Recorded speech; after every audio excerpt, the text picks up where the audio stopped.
क्या आपके साथ ऐसा हुआ है? आपने जैसे ही किसी प्रीवियस हाई का ब्रेकआउट देखा, आपने बाय कर दिया, लेकिन अगले ही कुछ कैंडल्स में प्राइस वापस नीचे आ गया और आपका स्टॉप लॉस हिट, या फिर प्रीवियस लो के नीचे ब्रेकडाउन देखकर सेल किया और मार्केट ने तुरंत ऊपर रिवर्सल दे दिया। अगर ऐसा बार बार हो रहा है तो हो सकता है प्रॉब्लम आपकी एंट्री में नहीं बल्कि लिक्विडिटी को पढ़ने के तरीके में हो। आज हम समझेंगे दो powerful price action concepts, CRT candle range theory और टीबीएस टर्टल बॉडी सूप, और सबसे इंपॉर्टेंट, इन दोनों को कंबाइन करके लोअर टाइम फ्रेम पर एंट्री कैसे रिफाइन करें।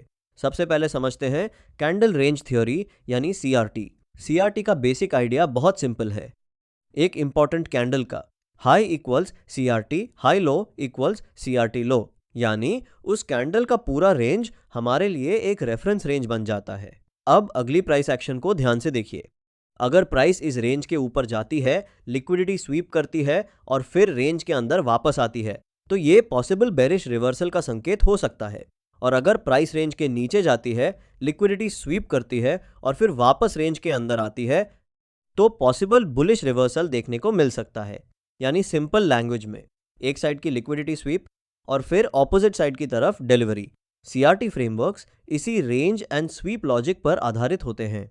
लेकिन ध्यान रखिए, सिर्फ हाई या लो का ब्रेक देखकर ट्रेड नहीं लेना है। ब्रेकआउट और लिक्विडिटी स्वीप एक ही चीज नहीं है।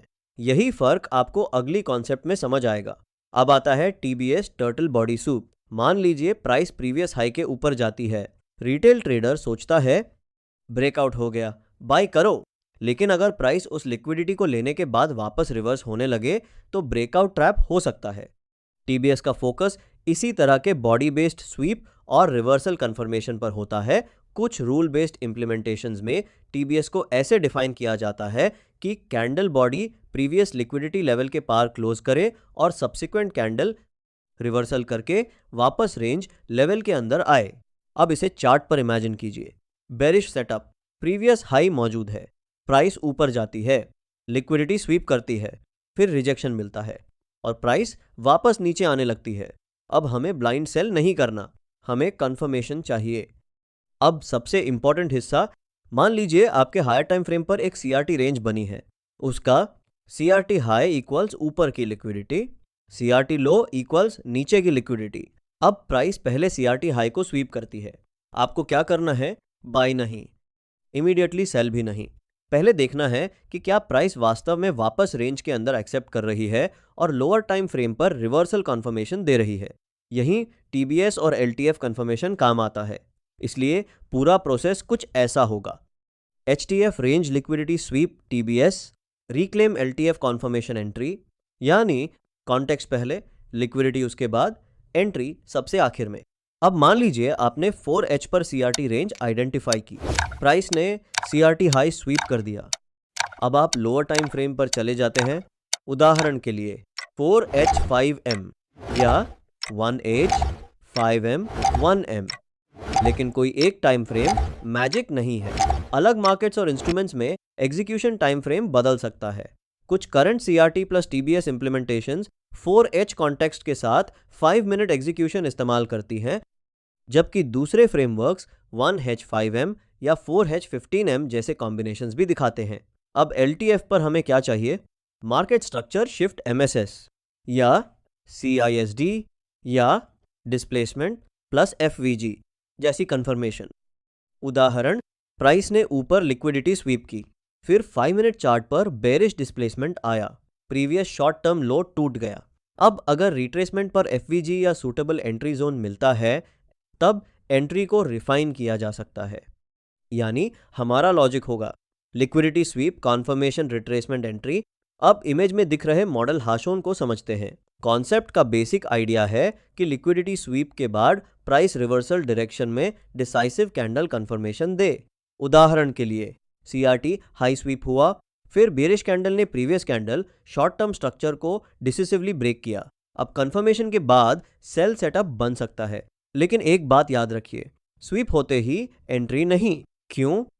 क्योंकि मार्केट कभी कभी लिक्विडिटी स्वीप के बाद भी उसी डायरेक्शन में कंटिन्यू कर सकता है। इसलिए sweep is not equal to entry, बल्कि sweep plus confirmation equals potential entry. यही डिस्टिंक्शन आपके अननेसेसरी ट्रेड्स कम कर सकता है। अब सबसे इंपॉर्टेंट हिस्सा, स्टॉप लॉस। अगर आपने सीआरटी हाई स्वीप के बाद सेल लिया है तो आपका इनवैलिडेशन लेवल जनरली उस मैनिपुलेशन स्वीप एक्सट्रीम के ऊपर हो सकता है, और अगर बुलिश सेटअप है तो स्वीप लो के नीचे इनवैलिडेशन देख सकते हैं। लेकिन exact SL distance instrument, volatility और सेटअप स्ट्रक्चर पर डिपेंड करेगी।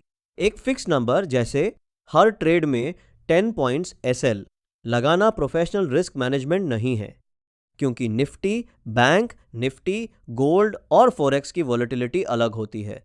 इसीलिए पहले स्ट्रक्चर तय करें, फिर रिस्क तय करें।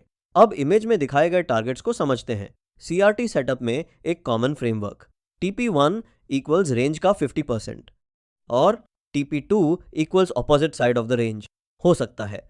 कुछ CRT प्लस TBS इम्प्लीमेंटेशंस भी मिड पॉइंट को पहला टारगेट और ऑपोजिट रेंज एक्सट्रीम को दूसरा टारगेट मानती हैं। एग्जाम्पल, मान लीजिए CRT हाई है 25,000 और CRT लो है 24,800, तो 50% लेवल होगा।